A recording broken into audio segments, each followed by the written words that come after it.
Let's talk about what happens in the anxious spiral. Leslie Wells, connection coach. I help individuals heal, thrive, improve, repair, and connect more deeply in their romantic relationships by looking at things through an attachment lens.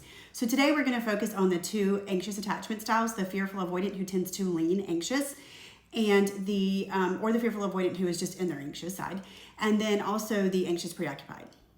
So when the anxious attached individual goes into their anxious spiral, it really feels like a train that's just completely derailed, and they can feel it happening inside of them, but it's like they can't stop the train. It almost feels like a power or a force greater than themselves that they feel like they have no control over.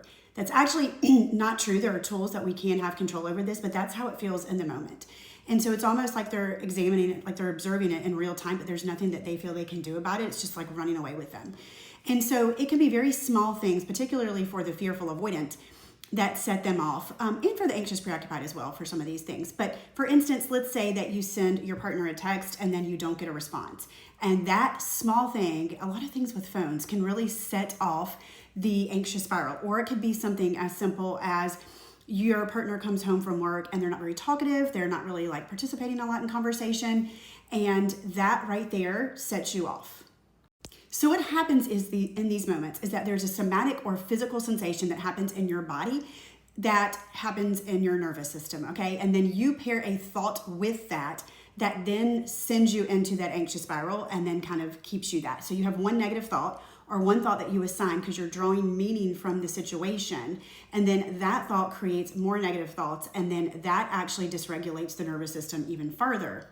So what happens for the anxiously attached individual, and this is really, really prevalent in the fearful avoidant, is once they have the anxious thought or the thought that they draw meaning from and then pair with those somatic sensations, what happens is they keep this cascade of thought processes going, and they actually create entire stories that lead to their own suffering that necessarily doesn't actually have anything to do with actual reality.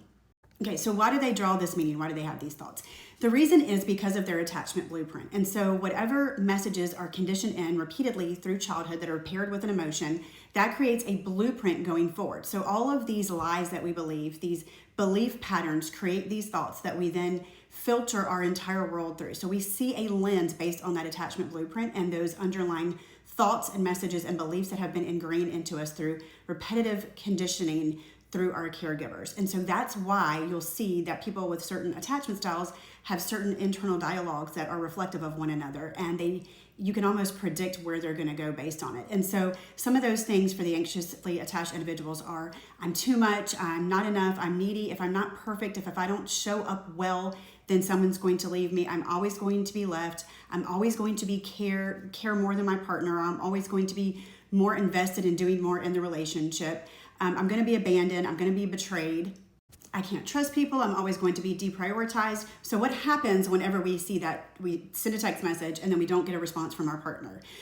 is the anxiously attached individual will want to keep texting until they get a response because they're already starting that spiral. And that's because when they feel a sensation in their body, like something like maybe their chest starts to palpitate, maybe they have butterflies in their stomach, maybe their hands are tingly, whatever happens for them physically in their body is their cue that their nervous system is then dysregulated. But then they will have a thought that comes in, and usually that thought comes from that attachment blueprint. So it may be something like, see, my partner doesn't care, or maybe my partner's not up to no good. If they weren't up to no good, they would be answering. And then from there, the story just continues on and on and on and on. And these individuals are usually very hypervigilant, which means that any shift in tone, behavior, facial cues will really get them already looking for a reason to feel threatened or afraid. And this again is because when your nervous system is already looking for something, it finds it in very small things, and it finds it often if you're looking for it. So when the partner comes home and they're not very talkative, maybe they're not very engaged, the first thought is, oh gosh, there's something wrong with them, or they're up to no good, so they can't be trusted, or they're not answering because they're pulling away from me, or they're not that into me. But you can see where they are drawing meaning from situations that are happening based on this filter or this lens that comes from their attachment blueprint. And this is so ingrained into us. It's so ingrained that it is like, it's in the subconscious, but it is driving our behaviors, our actions, our decisions, and our emotions. So you can see this interplay between our nervous system and our thoughts, and how it just continues this spiral. And the more thoughts that you add, the more dysregulated the nervous system becomes, and the more dysregulated the nervous system with more physical somatic sensations, the more that we assign thoughts. And then we've created whole entire stories And that's when that train has just run away, and it's really hard to stop at that point in time. And this is extremely painful for the anxious person when they are going through that. And so added to that is this whole level of shame, because they recognize somewhere that their nervous system is dysregulated. And so they feel out of control, like there's no sense of agency, and there's this loss of control, which further dysregulates the nervous system. Our nervous system is calm when we have a sense of agency, when we are empowered, when we feel like we have choice. So when our body's running away with us and our mind is running away and we don't feel like we have those things, it further dysregulates. And then on top of that, we have shame because we recognize that we're so dysregulated. And then additional shame if we actually show up in unkind, embarrassing ways, or show up in ways that we recognize are not how we should be showing up or how we should be responding to our partner, yet we feel helpless or hopeless to stop it in those moments. So that just adds more shame.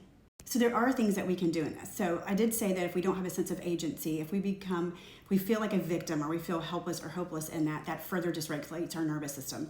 And that's not true. There are things that we can actually do.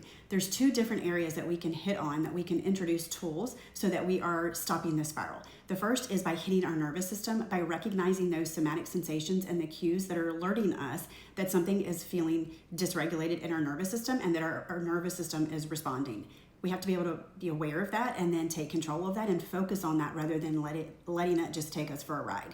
The second place is that thought level, where we put our negative thoughts onto the situation. We have to challenge the meaning that we're drawing from things, challenge those thoughts, challenge our inner beliefs that led to those thoughts, and hold them up against what is actually true or other possibilities that may exist. And we have to stop ourselves from writing these stories that then take that train just further down, because they're just taking us farther and farther and farther into a situation that we do not know for a fact or have not gotten clarity is actually happening.